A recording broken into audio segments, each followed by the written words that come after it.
Bharat dialogues द्वारा आयोजित भारत टाक कार्यक्रम के भव्य एवं गरिमामयी शुभारंभ में हमारे बीच में उपस्थित हैं कार्यक्रम की आयोजक एवं संस्थापक आदरणीय पूजा प्रियवंदा जी एवं विवेक सत्य मित्रम जी, वरिष्ठ साहित्यकार आदरणीय डॉक्टर रवि भट्ट जी,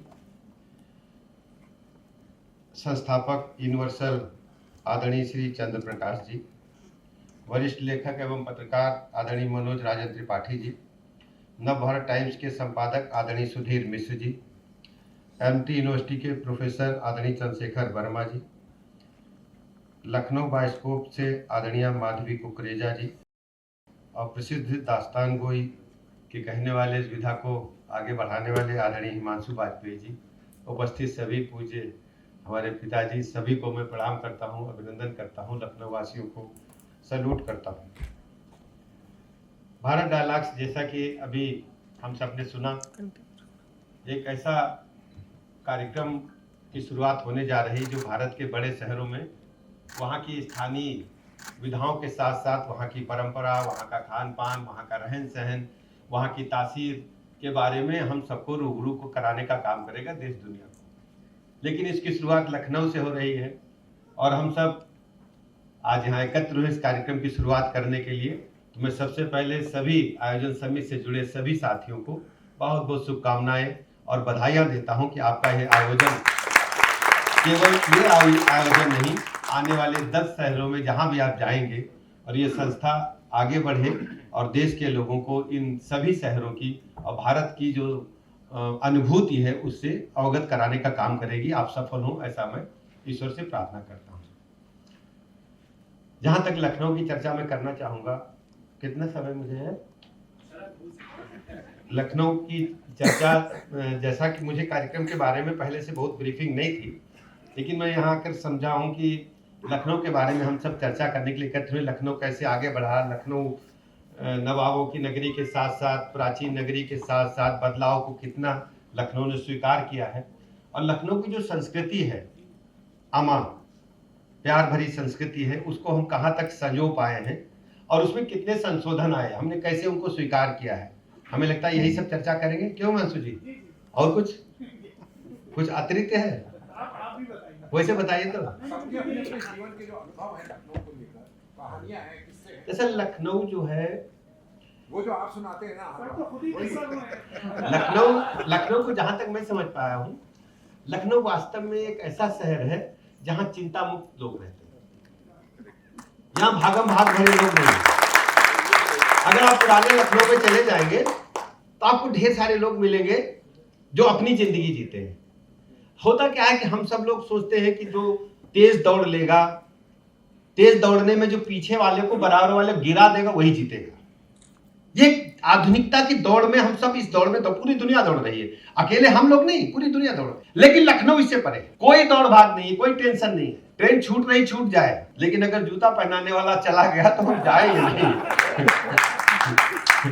दाल उबल रही उबल जाए, लेकिन हम अपनी गति से ही जाएंगे। ये लखनऊ की तासीर है।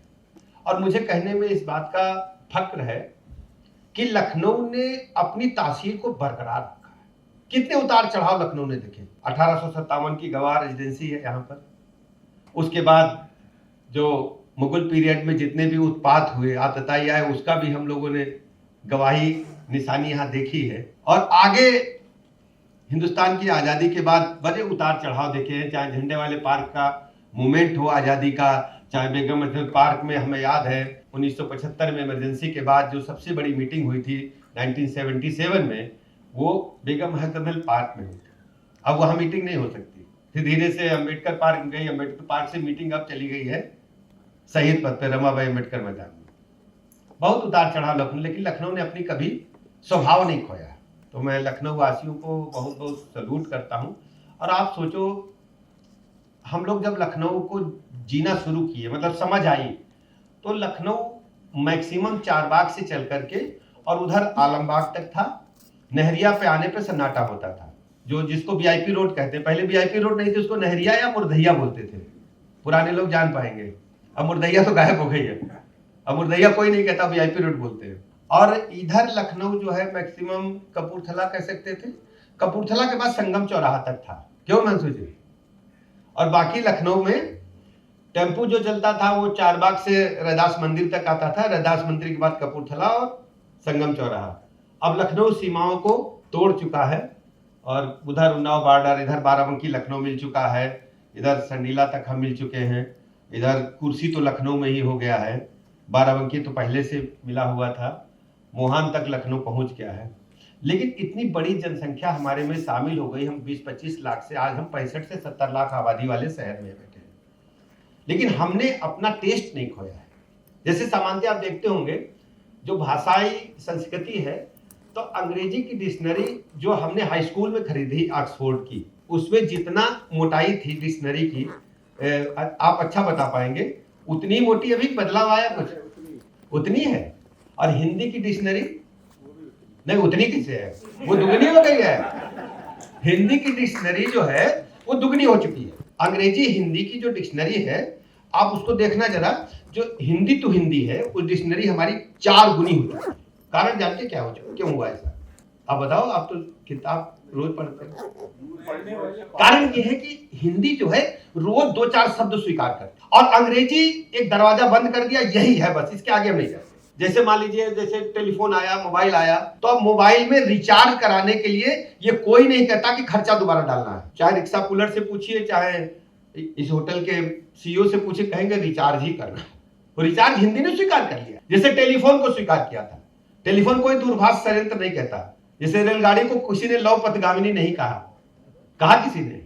तो ऐसे ही हिंदी रोज 2-4 शब्दों को स्वीकार करती है।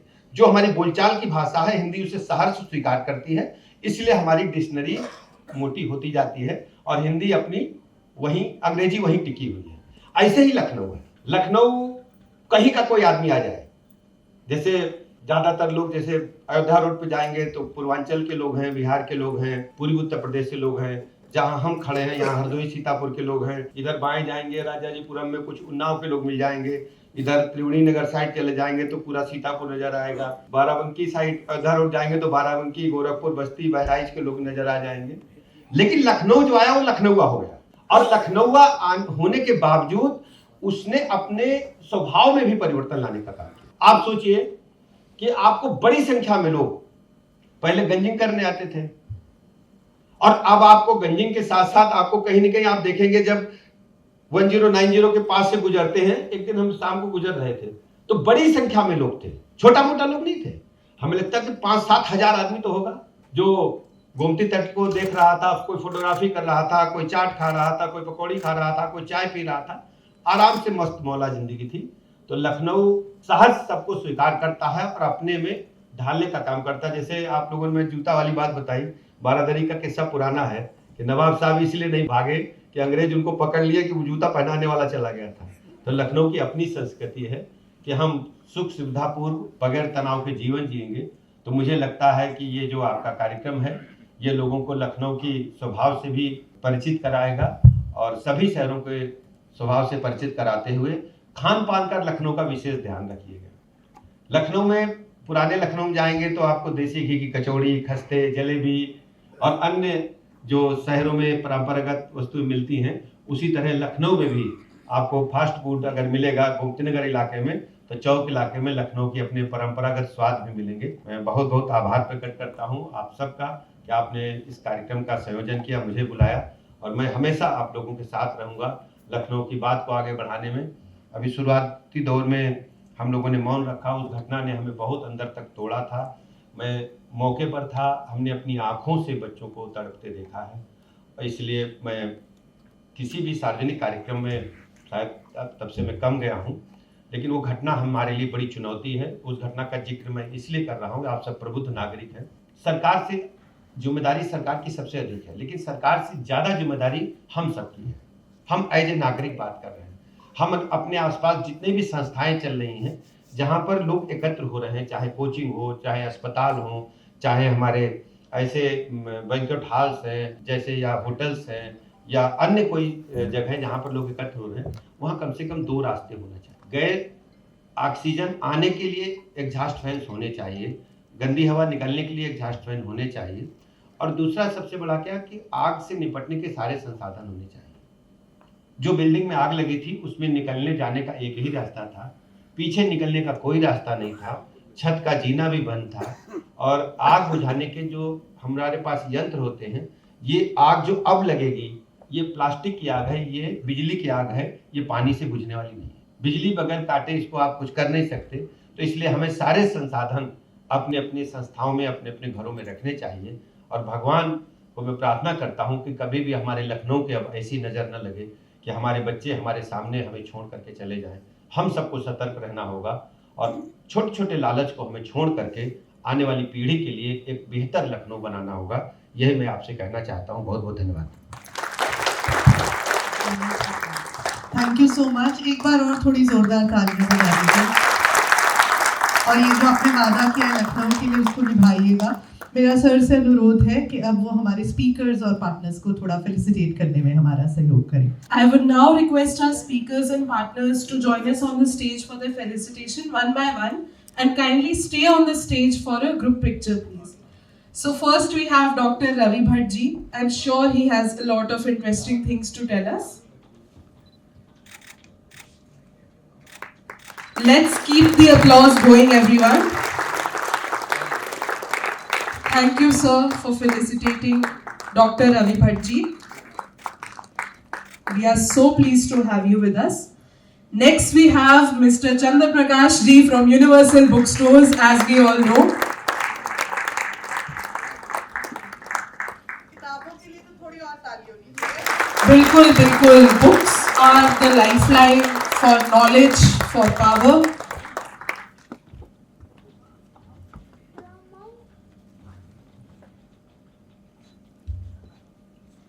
Let's have some huge applause.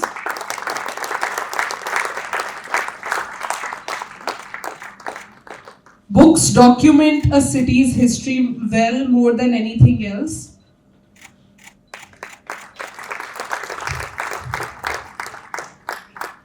Yes. Next we have Mr. Manoj Rajan Tripathi ji, again one of our very distinguished guests, and he is an author, a journalist. He has some splendid writings to his name.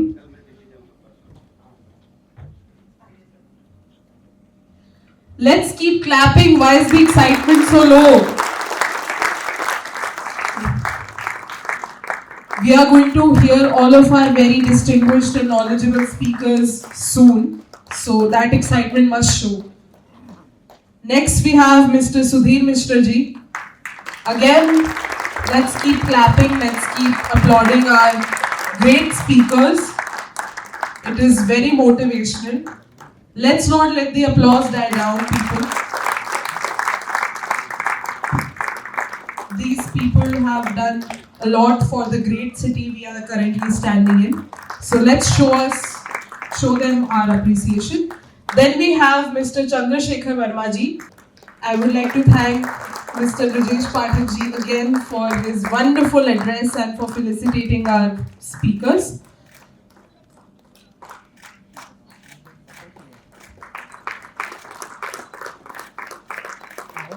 Last but not the least, we have Mr. Himanshu Bajpai ji, again one of our very popular speakers. He has had a great role in helping propel some of our local culture and heritage out into the public eye. So let's applaud him for that. These were our distinguished speakers for now. I would request all of them to please move forward for a photo.